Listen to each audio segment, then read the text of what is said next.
Welcome to the Hangover Fantasy Football Sports Podcast Extravaganza video. I'm Matt. Ryan. And today we're going to be going over studs and duds from Week 2, the best waiver wire pickups for Week 3, and what we think are going to be the best performers at the Thursday night game, the 1 o'clock game on Sundays, the second Sunday games, and the night Sunday games, and of course, MNF, also known as Military Nasty Funk. That's what it is. Military Nasty Funk. A lot of people think it's Monday Night Football. It's not, and you're an idiot for thinking that. It is not. Sorry for that. So, studs and duds from Week 2.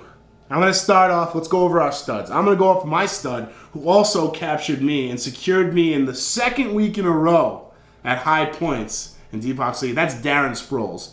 Darren Sproles, first year with Chip Kelly, he's fitting in with this team like... I mean, so far, he's the best running back in fantasy right now. Yeah. So he's outrunning, maybe not outrunning, but he's outperforming with the catching. He's outperforming McCoy on that team. Yes. I mean, he's probably one of the most he's one of the most talented backs in the NFL, just the way he catches and runs. But he's really tearing it up. So my stud from Week 2 has got to be Darren Sproles. He's put in a solid 2 weeks thus far, and I love to see what they're going to do with him in the future. And he works with McCoy. He works with Shady McCoy. They complement each other. I think if McCoy wasn't there, I don't think he'd be as good. But I love the fact that it's him and McCoy. I agree. My stud this week, as much as it pains me to say it, is Brandon Marshall. Sunday Night Football, 49ers had the game in hand, and then he goes up and gets 3 touchdowns. Broke my goddamn heart. But he's a great player, and he was a game-time decision all week. He was supposedly hurt, which I think is a big fake. That's what people like him do, but that's a story for another day. Anyway, he went up against a not as good 49er defense, but still, 3 touchdowns is 3 touchdowns. And the Bears needed a big win on the road, and that's exactly what they got. So he was my stud for Week 2. My dud for Week 2 was Matt Ryan. No, it wasn't. Was it? Colin Kaepernick. Same game. My quarterback. I'm a 49er fan. And he just fumbles, picks. Just had a terrible game. He blew the game for the 49ers. As much as the defense might have kind of let us down. I mean, you're going up against Jeffrey and Cutler and Forte and Brandon Marshall. You can only keep them in check for so long. Kaepernick had tons of time to either tie the game or expand the lead, and he didn't do it. And like I really feared in the offseason, that contract was a waste of money. I don't think he's as good as people think he is. And I'm saying that as a 49ers fan. He's a freak of nature athletically, but as far as playing the quarterback position, I don't think he's that good. He's my dud for Week 2. My dud for Week 2 is, spoiler alert, Matt Ryan. Sorry. So Matt Ryan, that's okay. Matt Ryan is my dud for the week. He had a 13-point game, threw a bunch of interceptions, which is very uncharacteristic of him from the first week. And last year he had an off year, but 13 points going from 35 points is, I'm considering that a dud for my team. I still won, so I can't really complain, but he was definitely the dud on my team. The Cardinals D showed up. All guys that I was worried about, they showed up. Rashard Jennings even put out a decent performance, 8 or 9 points, depending on your scoring system, PPR, whatever. But I definitely Matt Ryan, dud of the week. So now on to Week 3. We're looking at where do you got guys in your bench you don't want to play. You got your starters you don't want to play. You want to look to pick up a good person off of waivers. And my guy to pick off of waivers this week actually played last night Monday Night Football, depending on when you watch this, Monday Night Football, on the Colts. That's the new running back for the Colts, Ahmad Bradshaw.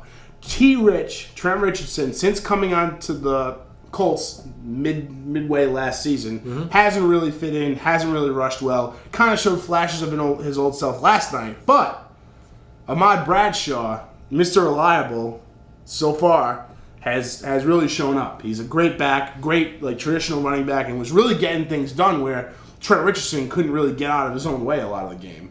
So this week, I picked up Ahmad Bradshaw, and I'm going to start him next week because of Mark Ingram's hand injury, which is probably going to have him benched, sidelined for at least 4 weeks, possibly 5 weeks, because their bye week mixes in there. So probably five weeks. So I'm hoping that Ahmad Bradshaw gets a majority of the carries over T. Rich, and he's going to be the starter over there. So Ma Bradshaw, pick him up while you still can. Waiver wires. I have Matt Bradshaw on my team. I drafted him. Oh, did you? Yeah, Wow. I haven't played him yet, Huh. which is great. Okay, well, you get on that next week. But yeah, that's a great pickup. My pickup is actually two guys with the same name spelled differently. One is the Kansas City Chiefs backup running back Niall Davis. Jamal Charles, high ankle sprain. They still don't know how long he's going to be out, but high ankle sprain is usually about a month. So even if you only have him for a couple weeks, Alex Smith is the king of the check down. So not only is he going to be running the ball a lot, he's going to be catching some passes out of the backfield. I would say Niles Davis is a pickup for your running back, and also just because they have the same name, Niles Paul. Niles Paul. I'm not familiar. When you put that in the document earlier today, I'm not familiar with Niles Paul. Tight end for the Redskins. Okay. Because Jordan Reed got hurt. Okay. Comes in, 8 catches, 99 yards. Okay. Nice little rapport with Kirk Cousins, who's taking over for RG3 for the foreseeable future. So if you need a tight end, maybe grab him. So Niles Paul, Niall Davis, Mar Bradshaw. Nice. All of the above. And also going off of the Redskins, what Ryan was saying, also Pierre Garçon and Deshaun Jackson. Deshaun Jackson's a little banged up, but Pierre Garçon especially has had a very weak start to the season. Look for that to change with Kirk Cousins coming into pitching. So just remember that. Up next is our best performers for each game. We're going to start with this week, the Thursday night game, which is Atlanta hosting the Tampa Bay Buccaneers in the Georgia Dome. And I'm going to go with, no surprise, my Tampa Bay Buccaneers, Mike Evans.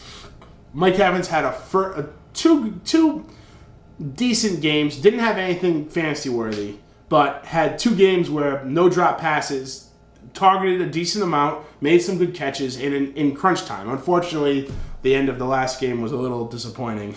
But luckily he wasn't at all hurt, seriously. So he's good now. And I think him versus Atlanta, I think finally this will be the game. I think they're going to open up the playbook and get him and Vincent Jackson flying over the field. They need to. This is a division opponent. This is it. We need to put the pedal to the floor. We can't lose to the Panthers and lose to Atlanta. So Mike Evans versus the Atlanta Falcons. And in that same game, I'm going to go on the opposite side of the ball. I'm going to go Matt Ryan. At home, he's just a different quarterback in that Georgia Dome. He's got all the healthy receivers still. Played a tough Cincinnati defense on the road in week 2.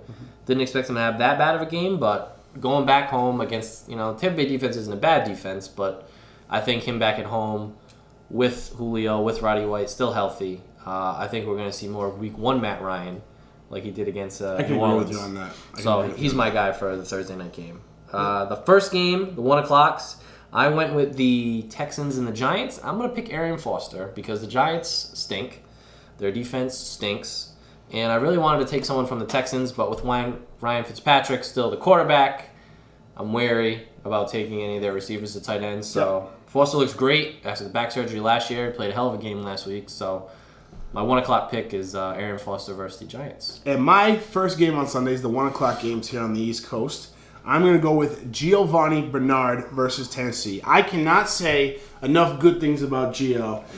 The Haitian Hurricane, as he was known in college, I cannot say enough good things about him. The only thing that I wish I had done was draft him in any of my leagues. Don't have him in any of my leagues. I wish I had stuck to my guns and really gone after him in the draft. Went a little bit higher than I like to draft running backs.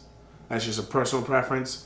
But he is definitely worth it. He's the whole package. He's just a beast. Just absolutely just like a tank. And he can catch the ball. He can run block. He's going to be out on the field all the time. All the time for Cincy. So I pick him versus Tennessee. Tennessee's defense has a good secondary. A little bit banged up front 7, front 8, whoever they're putting in the box. I think that they should be fine rushing against that defense. And I think that Gio's going to find the holes. He's going to find the holes anyway, but he's going to have, I bet, probably a 20-point-plus game. Yeah. I could definitely see. Very good. I could see 100 yards and a couple touchdowns easily for him, and he's the goal line back. So, and even with him, Jeremy Hill is still doing well. I mean, he's the rookie. Well, I think they really want to run the ball a lot. But Gio Bernard is definitely going to be good against Tennessee. My second, the 4 o'clock here on the East Coast Sunday games, I'm going Percy Harvin versus the Denver Broncos. Percy Harvin has had undercover, really good fantasy games. You're looking at a good flex player here. You're looking at 8, 9 points, depending. If you get half-point PPR, you're looking a little more than that. But he rushes the ball, he catches the ball, and he's fast as lightning. And I like him versus Denver defense. This is a rematch from the Super Bowl, and look for the Seahawks offense to come out, pulling everything out, pulling all the stops. They want to get another win against this Denver team, so look for Percy Harvin to be flying all over the field. Yeah. And my pick for the 4 o'clock East Coast game, I'm going with the Cardinals versus my 49ers. And from what I saw last week, I got to go with Michael Floyd, wide receiver for the Cardinals. The way Brandon Marshall kind of had his way with the San Francisco secondary, I think Michael Floyd is slowly starting to eclipse Larry Fitzgerald. Really, no matter who the quarterback is, he's had back-to-back pretty decent games. And with that San Francisco secondary kind of holding on by a thread, I expect them to really be throwing the ball a lot because you still can't really run on the 49ers. And they still have a pretty good run defense. Andre Ellington hasn't impressed me at all yet this year, so I can't see them really pounding the ball with them. They're going to be going in the air. And I think Michael Floyd's going to have himself a big old game. Big game. In the night game, Sunday night, we got Carolina-Pittsburgh. I'm going to go with Kelvin Benjamin as my stud for that game. If you're going to be playing anybody in fantasy for that game, I'd say Kelvin Benjamin. Look good with Cam Newton, with Derek Anderson, week 1, week 2. Young, tall, athletic, quick. And the Pittsburgh secondary let Steve Smith run all over him last week. And if Steve Smith can do it, I think Kelvin Benjamin can do it as well. So that's my pick. Absolutely. And with the same game, obviously, going on the other side of the ball, I got Antonio Brown versus Carolina because Antonio Brown is Antonio Brown, and Ben Roethlisberger has really come to throw the ball this season. So Antonio Brown, clearly his favorite target on the Steelers. That's all really I got to say about it. Antonio Brown is all over the field, and Ben Roethlisberger has been placing that ball out of his mind. I've never seen him this accurate before. Yeah. Just like dropping the ball in for Antonio Brown and making it easy. So, yeah, I'm going Antonio Brown. Carolina secondary is very good. Their whole overall defense is very good, but look for Antonio Brown to shake a few of those guys. And the Monday Night Football, I'm going Alshon Jeffrey, the Gamecock, versus the Jets. The Jets are the Jets, let's face it. Their secondary, their defense has been pretty decent this season, but they're the Jets, and I think that they're going to have a tough time with Brandon Marshall and Alshon Jeffrey out there. And I got a feeling Jay Cutler is going to be slinging some touchdowns to both those guys.